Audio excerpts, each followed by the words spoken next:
Dan itu kepada semua media saya ingatkan, janganlah membuat berita-berita yang provokatif, berita-berita yang ada aroma adu domba, berita-berita yang membuat gaduh. Pada malam ini saya umumkan untuk seluruh, yaitu anak bangsa, insya Allah besok hari Sabtu tanggal 12 Desember 2020 di pagi hari, saya bersama pengacara akan datang ke Polda Metro Jaya, insya Allah.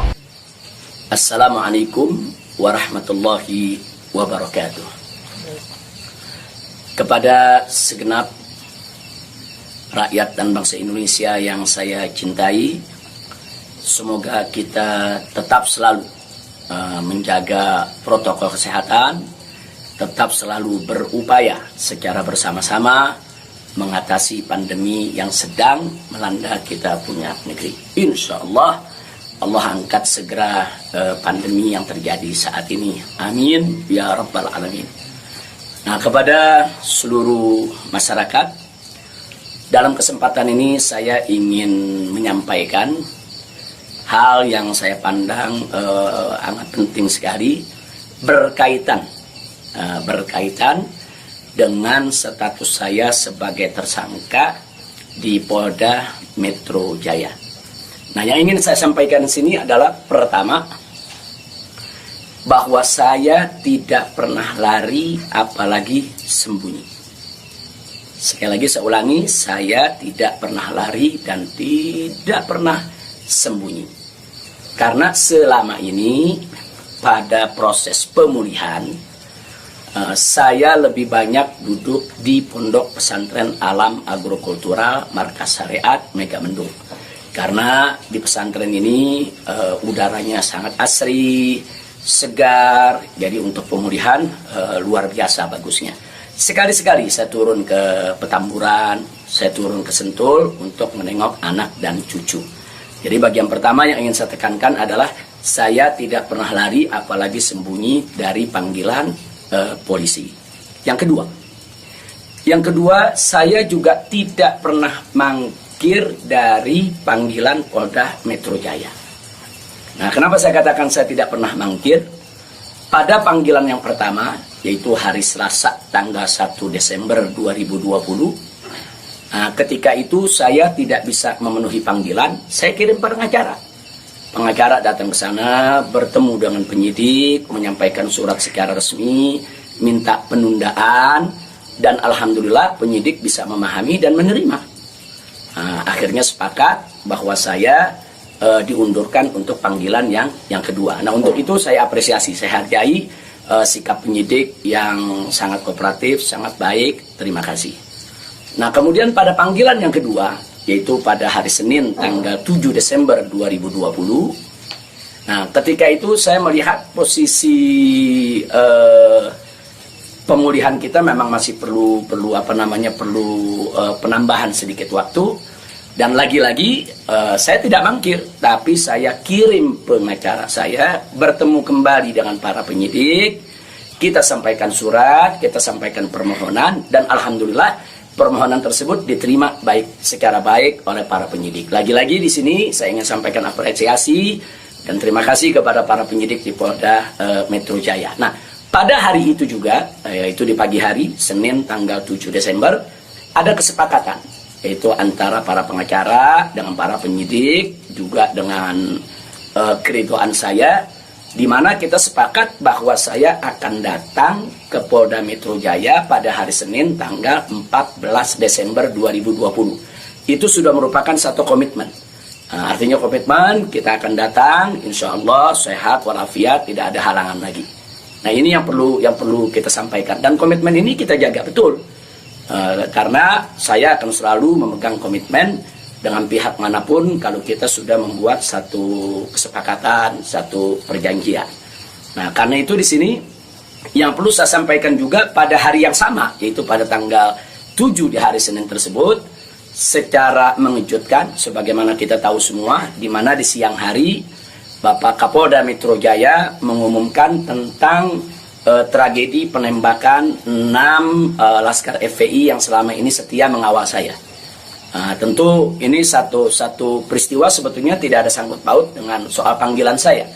Maka itu pada pagi hari itu saya tetap kirim pengacara, saya tetap mengurus urusan panggilan, karena memang kita tidak pernah sangka kalau penembakan itu berkaitan dengan Polda Metro. Karena saat itu kami masih mengira kalau itu adalah orang tak dikenal.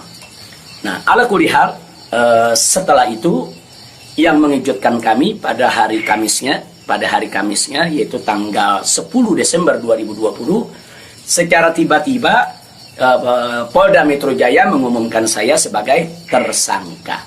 Ya, tentunya saya, para pengacara semua terkejut karena 2 panggilan sebelumnya itu saya masih berstatus sebagai saksi, dan itu pun belum sempat diperiksa. Rencana pemeriksaan tanggal 14 Desember, yaitu hari Senin yang akan datang ini. Nah, tapi karena memang pengumumannya begitu mengejutkan, pada hari Kamis tersebut saya sebagai tersangka, kemudian mendengar itu tidak benar kalau ada mengabarkan saya sembunyi, saya lari, tidak benar. Saya tetap berada di markas syariat Megamendung. Nah, begitu hari Kamis ada pengumuman semacam itu, Jumat pagi tanggal 11 Desember itu kita kirim lagi para pengacara untuk bertemu dengan penyidik, dan alhamdulillah terjadi pertemuan dengan penyidik. Nah, ditanyakan oleh para pengacara bagaimana komitmen yang hari Senin tanggal 14, apa itu batal atau bagaimana. Nah, kalau saya pribadi ingin tetap berpegang kepada komitmen. Nah, karena kita ini ustadz, dai, bergerak di bidang agama, tidak layak kalau kami itu membatalkan perjanjian atau suatu komitmen. Nah, kita dapat jawaban dari para penyidik. Kelihatannya mereka tidak mau menunggu sampai hari Senin, mereka minta lebih cepat. Nah, pada saat itu juga para pengacara minta kepada para penyidik, ya Habib Rizik siap dipanggil kapan saja, tapi tolong surat panggilannya dibuat, surat panggilan sebagai tersangka. Kami tidak pernah terima. Tapi kelihatannya para penyidik agak keberatan untuk mengeluarkan surat tersebut. Akhirnya terjadi kesepakatan, kalau begitu cobalah bagaimana caranya supaya Habib bisa lebih cepatlah ke Polda Metro Jaya. Jadi artinya mereka tidak mau melanggar komitmen juga, karena memang komitmennya pada tanggal 14 siap diperiksa. Nah, kita katakan melalui pengacara, kami bukan orang-orang yang suka ingkar janji, bukan orang-orang yang suka mengingkari komitmen yang ada. Tapi karena memang Polda Metro Jaya meminta lebih cepat, lebih baik menurut beliau, saya terima. Nah, karena itu pada malam ini saya umumkan untuk seluruh, yaitu anak bangsa, insya Allah besok hari Sabtu tanggal 12 Desember 2020 di pagi hari, saya bersama pengacara akan datang ke Polda Metro Jaya, insya Allah. Nah, jadi saya mau menunjukkan bahwa kita tetap punya komitmen untuk menjadi warga negara yang baik, untuk patuh hukum, untuk ikut melaksanakan daripada prosedur hukum yang ada. Nah, karena itu kepada semua media saya ingatkan, janganlah membuat berita-berita yang provokatif, berita-berita yang ada aroma adu domba, berita-berita yang membuat gaduh. Jadi tidak benar kalau saya lari, saya sembunyi, atau saya mangkir. Nah, itu yang ingin saya sampaikan. Nah, selanjutnya saya ingin menyampaikan kepada Polda Metro Jaya agar tidak terjadi kerumunan, agar tidak mengambil perhatian daripada masyarakat, agar juga tidak ada pihak ketiga yang memanfaatkan yaitu momentum soal penjemputan saya ini sehingga bisa menimbulkan kegaduhan. Maka itu saya minta kepada Polda Metro Jaya tidak perlu untuk mengerahkan kekuatan secara berlebihan. Bahkan menurut saya tidak perlu ada penjemputan, tidak perlu ada pengerahan pasukan. Itu hanya akan mengeluarkan biaya yang banyak, kemudian ditambah lagi juga menguras tenaga, dan yang paling berbahaya adalah mengundang perhatian masyarakat sehingga nanti terjadi kerumunan. Nah, begitu terjadi kerumunan, nanti ada pihak ketiga sebagai provokator membuat kegaduhan, dan ini akhirnya bisa merugikan kita semua. Nah, jadi tidak usah khawatir, tidak perlu ada pengerahan kekuatan, tidak perlu ada pengerahan pasukan. Insya Allah Besok hari Sabtu pagi tanggal 12 Desember 2020 saya akan diantar oleh para pengacara saya. Nah, untuk memenuhi panggilan atau memenuhi yaitu panggilan atau rencana pemeriksaan yang akan dilakukan oleh Polda Metro Jaya sesuai dengan aturan yang berlaku. Nah, ya, yang berikutnya yang tidak saya lupakan kepada seluruh umat Islam. Kepada seluruh umat Islam, saya minta juga tidak membuat kerumunan. Nah, jadi jangan sampai mengganggu daripada proses hukum ini. Sabar, tenang, ikuti proses hukum ini dengan baik, sesuai dengan aturan yang ada. Banyak-banyak berdoa. Nah, mudah-mudahan semua berjalan dengan baik. Insya Allah Allah memberikan keamanan, keselamatan, kemenangan, dan lain sebagainya. Jadi tolong jangan buat kerumunan karena kita sudah punya komitmen.